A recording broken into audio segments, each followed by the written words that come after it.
Tempest Storm is the undeniable fastest and best Nightmare 100 farming build. But how does it do against Uber Lilith now? Let me show you my epic battle versus Mommy. Also very minimal tweaks and twerks you can make to skyrocket your damage in this encounter especially. Now before the fight begins, let me quickly vibe you in how the Tempest Necromancer actually does its damage. We're having our Bone Storm going on together with Lidless Wall to create a multitude of Bone Storms. And yes, that also works against a single boss. Because of the new Metamorphosis vampiric power, when you dash, you vanish, and your Bone Storm vanishes, but you do damage while dashing, and that allows you to apply in that second the bonus Bone Storm also on Lilith to have her really getting slapped by bones left and right. Now, due to the new unique Pan's T-Bolt's Will, whenever you dash and become unstoppable, you get huge bonus damage, but also resource back, which allows you to spam Blight on Lilith.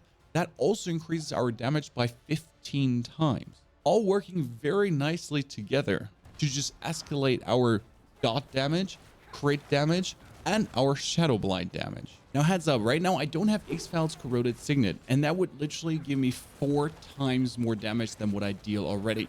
So if you have that item and you do this fight, just imagine it being vastly easier. Now watch the madness unfold, and afterwards slide gear and paragon changes to skyrocket the damage in single combat. You know, it's several 2% deaths. You know, it's actually not a 2% death. It's worse than that, because if you bring her down to 0 HP, she doesn't die. So in case you've never been at Lilith, like if you bring her down to 0 HP, she actually is not dead.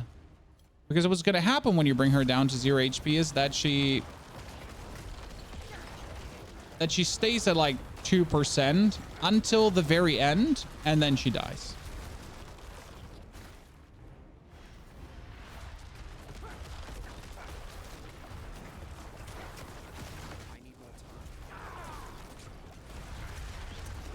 You kind of have her dead already, but you don't have her dead already.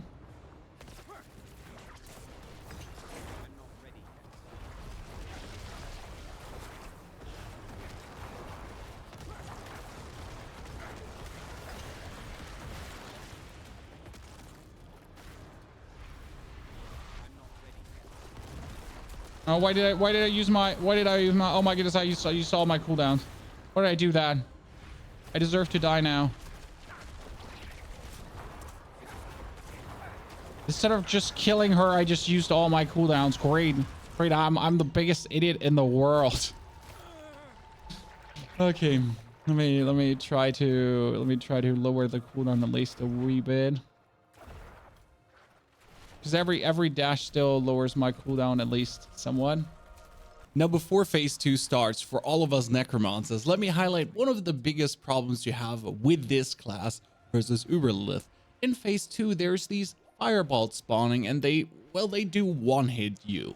The biggest problem that Necro has, you have one ability to vanish from the face of Earth, and that is Blood Mist. But if your Blood Mist is depleted, you only have like puny, whiny dashes and the slowest movement speed that possibly is possible in the game. That's why you want either multiple evade boots, bonus movement speed with shadow damage, or just get super lucky and figure this rhythm out somehow. 3, 4, 5.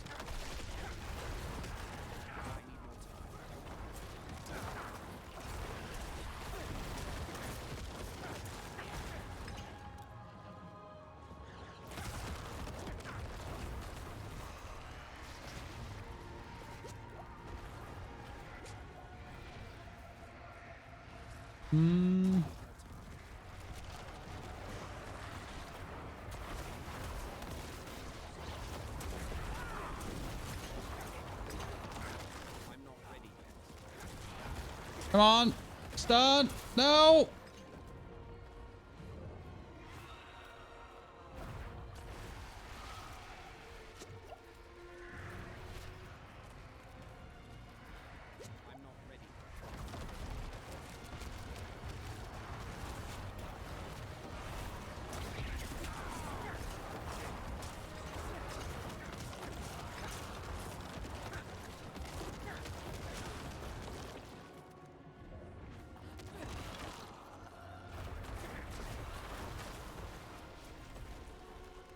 Can we just kill Lilith before she could make red fire.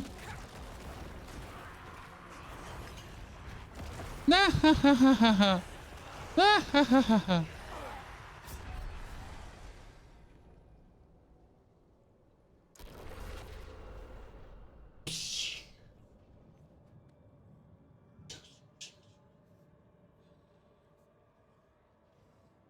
This is it. This is the try.